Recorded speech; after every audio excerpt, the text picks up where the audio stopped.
Bismillahirrahmanirrahim. Ada sebuah hadis yang diriwayatkan oleh Imam Ahmad, Abu Dawud, Tirmizi dan lainnya. Rasul pernah bersabda, "Idza tabaya'tum bil inah wa akhadtum ajnabal baqar wa raditum bizar'i wa taraktumul jihad sallallahu alaikum zullan la yanji'u hatta tarji'u ila dinikum." Kata Rasul, idza tabayatum bil inah. Ini 4 penyebab keburukan, masalah banyak, cuma ini dulu yang kita bahas. Ada 4 permasalahan yang menjadi penyebab datangnya kegelapan dalam hidup kita, ujian yang tak kunjung selesai, di rumah tangga, di kampung kita, di negeri kita, atau mungkin di sekolah anak-anak kita. Kata Rasul sallallahu alaikum zulan, kalian akan diliputi oleh kegelapan, ujian yang tak kunjung selesai. La yanji'uhu hatta tarji'u ila dinikum. Yang mana ujian tersebut, kegelapan tersebut tidak akan pernah terselesaikan sampai kalian kembali ke agama kalian. Apa penyebabnya? 4. Yang pertama, idza tabayatum bil inah. Kalau seandainya kalian sudah biasa bisnis, jual beli, ya, simpan pinjam secara inah ribawiyah, ya, orang di kantongnya semua ngantongin riba, sholat ngantongin riba, belajar ngantongin riba, betul? Nah, nikah ngantongin riba, yang fatal tawaf ngantongin riba. Ya, ini kredit card, ATM konvensional di kantong. Allahu Akbar, jihadat, Allahu Akbar, di kantongnya riba. Anak cium tangan ma, doakan aku ma ya, biar aku jadi anak yang sukses, tetap istiqomah dalam kesolehan, insya Allah, gitu ya. Pasti insya Allah ya. Anak dititipin ATM konvensional, nuntut ilmu biar bayaran mahal, uang muka nggak ada yang nyanggup ke sekolah. Nah kalau kantongnya riba, tontonin aja, tontonin, endingnya nggak bakal jelas. Al amal bi khawatimiha loh, amal tergantung akhir loh. Allah nggak peduli siapa kita dulu, yang Allah lihat sekarang. Itu indahnya Islam di situ tuh. Jadi bukan berarti kita nggak bikin sebab yang baik buat dapat yang baik, bukan. Cuma kalau tetap aja yang namanya buruk tidak akan pernah mendatangkan kebaikan. Rumusnya sudah baku. Hal jazaul ihsan ilal ihsan. Bukankah balasan kebaikan datang dengan cara yang baik? Tabayatum bil inah. Itu bicara muridnya tuh. Gurunya begitu. Beli motor pakai cara riba, betul? Ditulis bacanya tes riba, muter. Mau mana pak? Ya saya ngajar ngaji, pakai riba. Ya Allah juga paham. Tumpang tindih dah urusannya dah. Jadi jangan dikoreksi, kok banyak orang penghafal Quran tapi saling ribut Ustaz ya, nggak akur Ustaz ya. Kok banyak orang yang sudah hafal hadis malah menghalalkan bom bunuh diri dan lain sebagainya. Oh iyalah, nggak ada karisma pada ilmu yang dia miliki. Kenapa? Nggak berbias. Dalam Islam ini mentazkiyah diri itu nggak perlu cara khusus, karena setiap ibadah yang kita lakukan mentazkiyah diri kita. Saya pengen mensucikan diri nih Ustaz. Iya bagus, makanya saya berendam di deterjen. Keluar rontok warnanya. Ya enggak, saya pengen mensucikan diri. Saya pengen ada di atas gunung lah Ustaz, di beberapa tempat. Kebetulan saya punya villa Ustaz. Saya pengen bersemedi lah Ustaz. Ya, ngeruat macam-macam lah untuk mensucikan diri. Hampir rata-rata non nabi palsu gara-gara begitu tuh. Musodek pelatih badminton jadi nabi, begitu gara-garanya. mengasingkan diri di Bogor di Gunung Bunder. Pulang dari Bogor bukan bawa talas, bawa wahyu. No, di Bandung, Bandung, Sayuti. Nabi yang di Bandung deranca ekek, betul? Itu gara-gara begitu dulu tuh. Tukiman, daerah apa namanya, Brebes sono dikit, apa namanya saya lupa tuh. Itu juga nabi palsu tuh, Tukiman. Untung tuh nggak lama tuh nabi palsu tuh. Kalau keburu punya umat, waduh, syahadatnya kan kacau. Kita enak Muhammad, wa asyhadu anna Muhammadar Rasulullah, betul? Lah kalau Tukiman, beruntung nggak jadi dia. Banyak di kita, banyak nabi palsu. Perempuan tuh si Edan tuh, lihat tuh. Jangan dibenerin, biarin Edan. Itu ya memang mengangkat nama besar kepolisian sih, ya. Cuma kan menjatuhkan umat. Maksudnya apa? Mengangkat nama besar kepolisian. Ya cuma di Indonesia polisi bisa nangkap Jibril, betul? Cuma kan ngerusak dong. Masa Jibril haid, betul ya? Wah, kita kalau salah beragama kacau. Ya jangan kita tenang-tenang aja. Ini anak hafal Quran dengan cara talbis. Udah dibilang banyak penghafal Quran untuk menghancurkan Quran. Sekarang lagi tren nih pemotongan YouTube fitnah sosmed ini. Sampai saya dapat bocoran ada tim khusus musuh-musuh sunnah untuk mencari salahnya Ustadz sunnah. Bahkan orang-orang Nasrani menghafalkan hadis-hadis akhir zaman untuk melawan Islam. Mereka berkeyakinan karena nabinya orang Islam bilang orang Islam itu lemah di akhir zaman, seperti buih di lautan. Maka mereka gampang sekali menghujat, mencaci maki orang Islam di Indonesia karena ringan. Katanya mayoritas Islam, masa masjid nggak bisa dibangun? Masa masih ada kantor, instansi atau perusahaan yang orang berangkat dari rumah pakai kerudung sampai lokasi suruh itu buka? Masih ada di kita.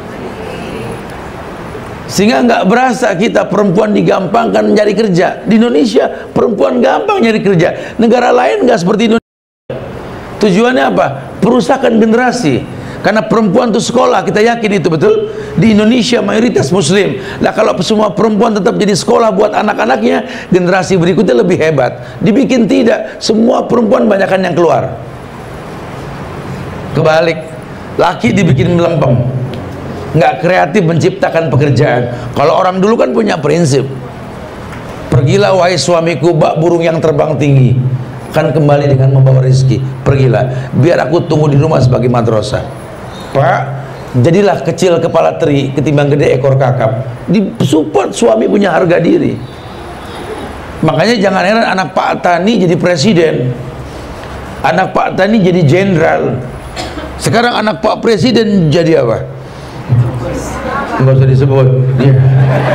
Anak jenderal jadi apa? Karena beda, gregetnya beda gitu loh. Tabayatum bil ina, kalian terbiasa makan riba.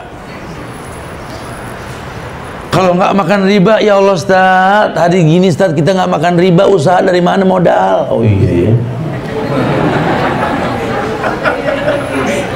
bener juga nih, orang cakep nih, bagus nih. Ustaz, anak kalau mau jujur Ustaz, anak kalau nggak pinter-pinter gini di kantor Ustaz, nggak umroh. Dahsyat gitu ya. Kita sih yakin Allah juga paham, Allah lagi dipaham-pahamin. Astagfirullahaladzim. Kullu lahmin nabata min sukhtin anaru haqqu bi. Ini cukup sebenarnya. Setiap daging yang tumbuh dari barang yang haram, neraka lebih berhak. Mungkin dia habis makan riba nggak masuk neraka, punya sifat penghuni neraka. Itu permasalahannya. Apa sifat penghuni neraka? Keras kepala, nggak gampang diberikan masukan, menghalalkan yang diharamkan. Lihat sifat itu. Punya orang tua nggak berbakti, punya negeri nggak memberikan yang terbaik buat negerinya. Lihat. Tabayatum bil ina, terbiasa makan riba. Bahkan dikatakan dalam sebuah riwayat bahwa yang namanya riba ini, 1 dirham riba sama dengan zina dengan orang tua kita. Kita nggak berzina langsung, cuma dosa zina sama orang tua kita lakukan. Makanya Nabi sudah mengatakan, la tattabi'anna sunana man qablakum shibran bi shibrin aw dhira'an bi dhira'in hatta law salaku ila juhri dhab la salaktumuha.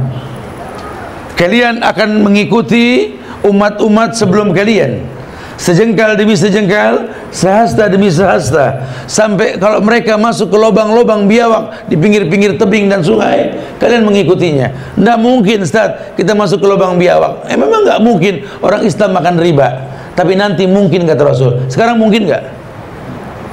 Mungkin. Bukan cuma makan, dipasangin iklan. Saya dari Bogor 6:30 sampai sini jam 9 lewat tadi. Allahu Akbar, iklan dosa muluan. Ajakan KPR BTN, Masya Allah. Bank-bank konvensional huruf timbul, masjid cuma pilokan. Betul. Ini bukan tidak, baliho ajakan bikin dosa. Sampai hati kadang-kadang ngomong, ya saya senang banget di motor di situ tuh, saya bebas ngeliat kiri kanan tuh. Ya Allah, negeriku, bangsaku, ya Allah. Tapi nggak jadi benci, saya jadi makin tanggung jawab sama negeri. Gimana caranya kita angkat negeri ini dengan cara yang benar? Gimana ini, pantesan susah banget kita berbuat baik, susah banget tegak kebaikan di negeri ini, karena iklan aja dosa. Iklan KPR, BTN, simpan pinjam secara konvensional, iklan rokok sepanjang jalan. Oh, bahkan sampai musyawarah organisasi keislaman itu sponsornya jarum coklat. Pak Kiai ngebol terus ya. Ya emang nggak haram. Dan pabriknya jujur Pak Kiai, ya, rokok membunuhmu. Ya kan dia, saya mah enggak gitu.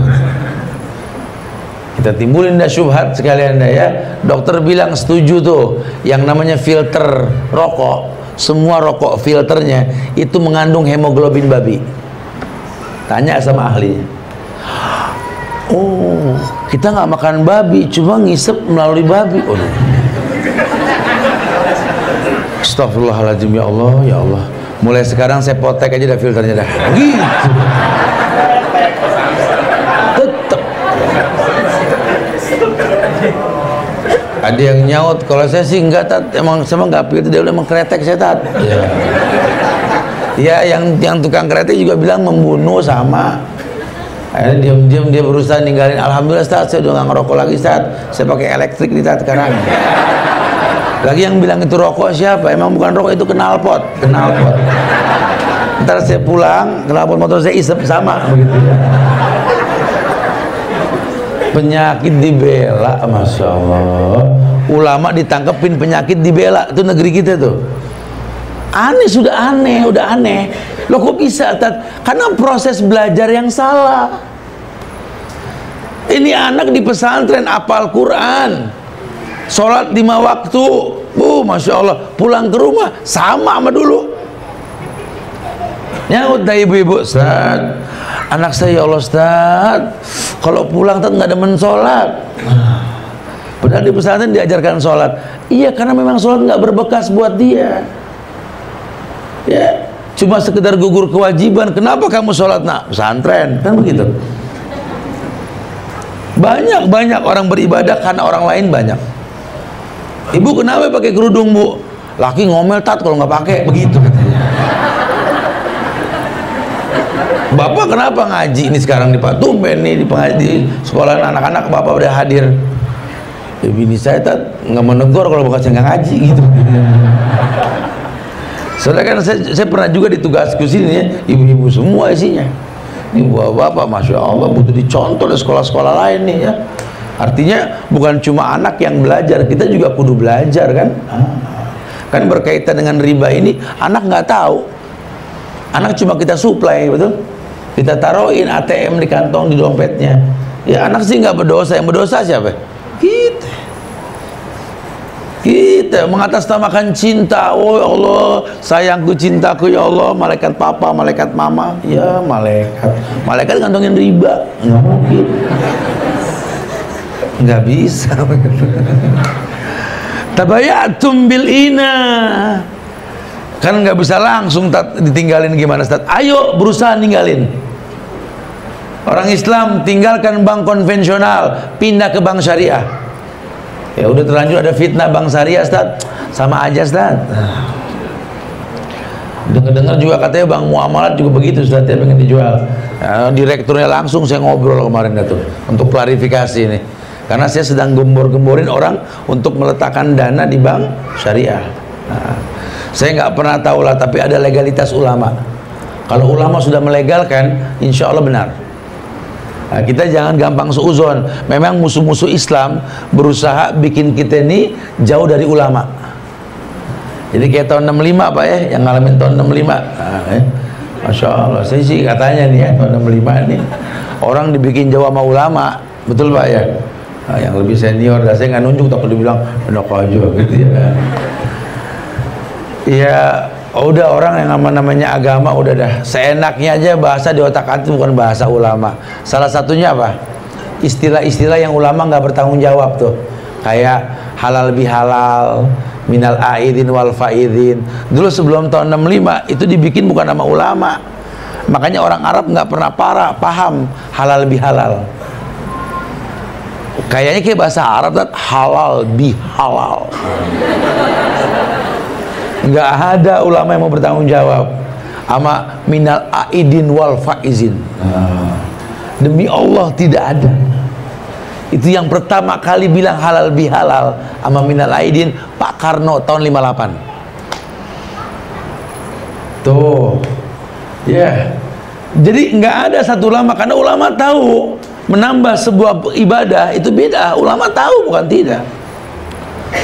Sekarang dibikin begitu, orang nggak yakin sama ulama, bahkan menjadi hakim buat para guru-gurunya. Ya, banyak orang ikut kajian, majelis ilmu gitu ya, bukan ngambil ilmu, kayaknya serius banget, serius amat ya. Anda lagi lihat salahnya di mana nih? Salahnya kan fatal. Banyak YouTube gitu, tim khusus nyari salahnya Ustadz, diedit, dibuka, Masya Allah. Dibikin umat ini jauh dari yang namanya ahlul ilmi. Orang kalau udah jauh dari ahlul ilmi, ketika punya masalah, yang ditanya bukan ahlul ilmi, Google. Sampai orang nyari alamatnya udah nggak pakai insya Allah sekarang. Dia nanya, no Ustadz Waje, itu ya. Belok kanan, belok kanan. 500 meter belok kanan, belok kanan. Nggak pakai insya Allah. Kalau nyampe 500 kan, coba bikin wes syar'i coba.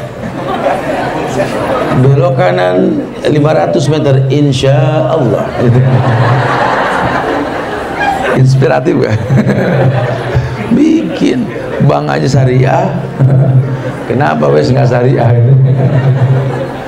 Nanya ke sono. Nah kalau udah nanya ke sebuah bagan yang bukan milik Islam, kan itu bukan milik Islam, betul? Fitnah dihembuskan. Tuh. Orang dibikin percaya sama sosmed. Karena banyakan bener Tat ketimbang salah. Kayak dulu orang percaya sama dukun, bener Tat, bau gene Tat, dukun Tat. Masya Allah. Waduh, jarang lah dukun kayak dia Tat. Emang gak ada yang mau kayak dia. Iya. Waduh, orang dibikin labil. Itu efek dari yang namanya riba tuh.